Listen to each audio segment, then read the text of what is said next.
क्या नासा के साइंटिस्ट ने एक ऐसा तरीका ढूंढ लिया है जिससे कि हम स्पेस में लाइट से भी ज्यादा तेजी से ट्रेवल कर सकते हैं? क्या आइंस्टाइन की E=mc² वाली थ्योरी गलत साबित हो चुकी है? अगर ऐसा हुआ तो हम मार्स तक कुछ ही मिनटों में पहुंच जाएंगे और चांद तक तो कुछ ही सेकंड्स में, जिसकी वजह से पूरा यूनिवर्स हमारी मुट्ठी में होगा। आइंस्टाइन का ये कहना था कि उन्होंने एक ऐसा तरीका ढूंढ लिया है जिससे कि लाइट स्पीड से भी ज्यादा तेजी से ट्रेवल किया जा सकता है। जी हाँ, हम बात करने जा रहे हैं लाइट स्पीड इंजन के बारे में। पिछले साल ही नासा के साइंटिस्ट हेराल्ड और उनकी टीम ने दुनिया के सामने ये कहा था कि उन्होंने लाइट की स्पीड को चीरते हुए पलक झपकते ही दुनिया के किसी भी कोने में ट्रेवल करने का रास्ता निकाल लिया है। मतलब उन्होंने वार्प ड्राइव इंजन बना लिया है। इसमें हम स्पेस टाइम फैब्रिक में वेव्स जनरेट करके एक जगह से दूसरी जगह ट्रेवल कर सकते हैं। जब आइंस्टाइन ने E=mc² प्रूव किया था तब उन्होंने कहा था कि दुनिया का कोई भी ऑब्जेक्ट लाइट की स्पीड से ट्रेवल नहीं कर सकता। पर क्या आपको पता है कि आइंस्टाइन ने खुद अमेरिकन इजरायली साइंटिस्ट नेथन रोजन के साथ मिलकर वर्म होल को स्पेस टाइम फैब्रिक की तरह इस्तेमाल कर एक पॉइंट से दूसरे पॉइंट बेहद कम समय में ट्रेवल करने की भी सलाह दी थी। क्या इसका मतलब यह है कि आइंस्टाइन ने खुद ही अपनी E=mc² वाली थ्योरी गलत साबित कर दी और लाइट स्पीड से भी तेज ट्रेवल करने का रास्ता ढूंढ लिया था? अगर ढूंढ लिया तो दुनिया से क्यों छिपाया? नासा का रॉकेट एटलस 5, जिसने रिकॉर्ड तोड़ दिया था अब तक का सबसे फास्टेस्ट स्पेसक्राफ्ट होने का, क्योंकि इसने अर्थ के एटमॉस्फेयर से बाहर निकलने में सबसे कम टाइम लगाया था। लॉन्च के वक्त इसकी average speed 36,000 mile per hour थी, मतलब कि 16.09 किलोमीटर पर सेकेंड। मतलब वो एक मॉडर्न राइफल बुलेट से भी ज्यादा तेज था।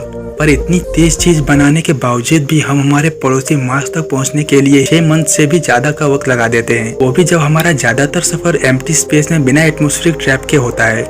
इसी प्रॉब्लम को सॉल्व करने के लिए साइंटिस्ट अलग अलग इंजन्स पर काम कर रहे हैं और अलग अलग रिसर्चेस कर रहे हैं। इतने लंबे समय से चल रहे रिसर्चेस में साइंटिस्ट ने कई सारे इंजन्स डेवलप किए हैं और इन्हीं में से एक है लाइट स्पीड इंजन। और अब हम बात करते हैं वार्प ड्राइव इंजन के बारे में। नासा का प्लान है कि अब लाइट स्पीड से भी ज्यादा तेजी से स्पेस में ट्रेवल किया जाए ताकि ह्यूमंस को इंटरप्लैनेटरी स्पीसीज बनाया जा सके। लेकिन आइंस्टाइन ने तो ये कहा है कि किसी मैटर को लाइट की स्पीड से ट्रेवल करने के लिए एनर्जी के फॉर्म में ट्रांसफॉर्म होना होगा। ह्यूमंस को इंटरप्लैनेटरी स्पीसीज बनाने के लिए नासा में काम कर रहे मैक्सिकन फिजिसिस्ट मिगुएल एल कैब्री ने 1994 में पब्लिश हुए एक आर्टिकल द वार्प ड्राइव को स्टडी किया और उसका सहारा लिया। मिगुएल आइंस्टाइन की थ्योरी का भी सहारा ले रहे थे क्योंकि वो बचपन से आइंस्टाइन को बहुत ज्यादा फॉलो करते थे। लेकिन उन्हें यह भी पता था कि आइंस्टाइन ये प्रूव कर चुके हैं कि लाइट यूनिवर्स में सबसे तेज भागती है और अगर किसी ऑब्जेक्ट को लाइट की स्पीड से आगे निकलना है तो उसे भी एनर्जी के फॉर्म में आना होगा। यही है E=mc²। लेकिन मिगुएल को यह भी पता था कि 1935 में आइंस्टाइन ने नेथन रोजन के साथ मिलकर वर्म होल को लॉन्ग डिस्टेंस ट्रेवल के लिए स्पेस ब्रिज के जैसे यूज करने की भी बात कही थी। मिगुएल और उनकी टीम चाहती थी कि एक ऐसी टेक्नोलॉजी बनाई जाए जो स्पेसक्राफ्ट के आगे लगे स्पेस टाइम के फैब्रिक को कॉन्टैक्ट कर ले और पीछे लगे फैब्रिक को एक्सपेंड कर दे ताकि स्पेस में ट्रेवल करना ज्यादा फास्ट और इजी हो जाए। ये बिल्कुल समुद्र के लहरों के आगे बोट सर्फिंग करने जैसा होगा। जैसा कि हम सब जानते हैं कि हमारा यूनिवर्स अब 93 बिलियन लाइट ईयर्स एक्सपेंड हो चुका है और वो भी हमें यही साइन दे रहा है कि स्पेस टाइम फैब्रिक को मैनिपुलेट करके ही लाइट की स्पीड को अचीव किया जा सकता है। पर स्पेस टाइम फैब्रिक को मैनिपुलेट करने के लिए हमें बहुत ज्यादा वेट चाहिए। आसान भाषा में कहूँ तो अगर हमें एक एवरेज साइज के स्पेसक्राफ्ट को भी पॉइंट A से पॉइंट B तक मूव कराना हो तो हमें उसके आगे के स्पेस टाइम फैब्रिक को मैनिपुलेट करने के लिए लगभग 300 अर्थ जितना मास चाहिए होगा। और इतना ही नहीं बल्कि स्पेसक्राफ्ट के पीछे के स्पेस टाइम के फैब्रिक को ऊपर की तरफ एक्सपेंड करने के लिए हमें इक्वल बट नेगेटिव मास चाहिए होगा, यानी कि नेगेटिव एनर्जी। और इसी पॉजिटिव और नेगेटिव मास के कॉन्ट्रडिक्शन से हम स्पेस टाइम फैब्रिक में लाइट की स्पीड से ट्रेवल कर पाएंगे। पर यहाँ पर एक बात ने साइंटिस्टों के दिमाग चकरा दिए थे और वो बात ये थी कि पीछे के एरिया को एक्सपेंड करने के लिए ये नेगेटिव मास जैसी चीज कहाँ से लाई जाए। इसी प्रॉब्लम के सॉल्यूशन के लिए साइंटिस्ट सालों से रिसर्च में लगे थे और अभी रिसेंटली एक ऐसी ब्रेक थ्रू टेक्नोलॉजी की इन्वेंशन हुई है जिसने इस प्रॉब्लम को शायद से सॉल्व कर दिया है। पिछले साल ही नासा के साइंटिस्ट सोनी वाइट और उनकी टीम ने मिलकर एक्सीडेंटली एक वार्प बबल को क्रिएट कर दिया था और ये हुआ था कश्मीरी इफेक्ट के कारण। एक एक्सपेरिमेंट में ये देखा गया कि जब दो कंडक्टिंग प्लेट्स को एक वैक्यूम चैम्बर में रखा गया तब वो प्लेट्स एक दूसरे की तरफ अट्रैक्ट होने लग जाते हैं। पर चैम्बर में ऐसा कुछ भी नहीं था जो उन दोनों को कनेक्ट रखे या इन दोनों पर फोर्स लगाए। तो ये कैसे हुआ? ये तब हुआ जब सनी और उनकी टीम कश्मीरी इफेक्ट के ऊपर स्टडी कर रहे थे।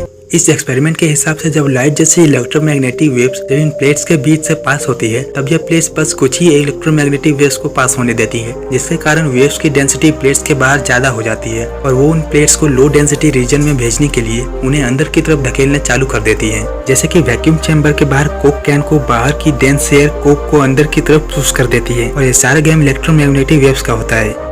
साइंटिस्ट ने जब कंप्यूटर पे चेक किया तो देखा कि उनके कश्मीरी सेटअप के बीच में एक एनर्जी डेंस रीजन बन रहा है, जो कि काफी हद तक वर्प ड्राइव में लगने वाले नेगेटिव एनर्जी की तरह लग रहा था। मतलब जो अब तक साइंटिस्ट को लग रहा था कि नेगेटिव एनर्जी कहाँ से लाएं, उन्हें अब कुछ हद तक उम्मीद मिल गई थी और स्पेस टाइम फैब्रिक को एक्सपेंड करने के लिए नेगेटिव मास बनाने का तरीका मिल गया था और अब बस जरूरत थी कि इसे डीपली स्टडी किया जाए और एक बड़े मास लेवल पर प्रोड्यूस किया जाए। लेकिन अब आता है कहानी में ट्विस्ट। एक वेल नोन फिजिसिस्ट रिचर्ड फेयरमैन ने कहा था, इस साइंस की दुनिया का एक रूल है, you must never fool yourself. मतलब साइंस की दुनिया में दूसरों को बेवकूफ बनाने से ज्यादा आसान है खुद को बेवकूफ बना लेना। फॉर एग्जाम्पल, जब आप बहुत मेहनत से अपना कोई काम करते हैं और उसमें अपना बहुत ज्यादा वक्त लगा देते हैं तो आपको वो काम परफेक्ट लगने लगता है, भले ही उसमें बहुत बड़ी बड़ी गलतियां हो और आपकी आंखों के सामने हो, पर आपका माइंड उसे नजरअंदाज कर देता है। इसी को कहते हैं साइंस की दुनिया में खुद को बेवकूफ बना लेना। तो क्या सोनी वाइट की नेगेटिव मास बनाने वाली इन्वेंशन गलत है? ये तो आगे होने वाले रिसर्चेस और एक्सपेरिमेंट से ही पता चलेगा, जो कि नेगेटिव मास पर होने वाली है और अभी भी हो रही है। सो जल्दी ही हमारे पास इन सारे सवालों के जवाब होंगे। वॉर्प ड्राइव के आने के बाद हम कुछ ही सेकंड्स में ट्रैवल कर पाएंगे मार्स तक और कुछ ही घंटों में हमारे यूनिवर्स के बाहर तक। क्या आप अभी करना चाहेंगे मार्स और यूनिवर्स के बाहर तक का सफर? हमें कमेंट करके जरूर बताएं। और अगर आपको ये वीडियो अच्छी लगे तो वीडियो को लाइक और चैनल को सब्सक्राइब जरूर कर दें और कमेंट करना तो बिल्कुल ना भूलें। मिलते हैं किसी नए वीडियो में, तब तक के लिए नमस्कार।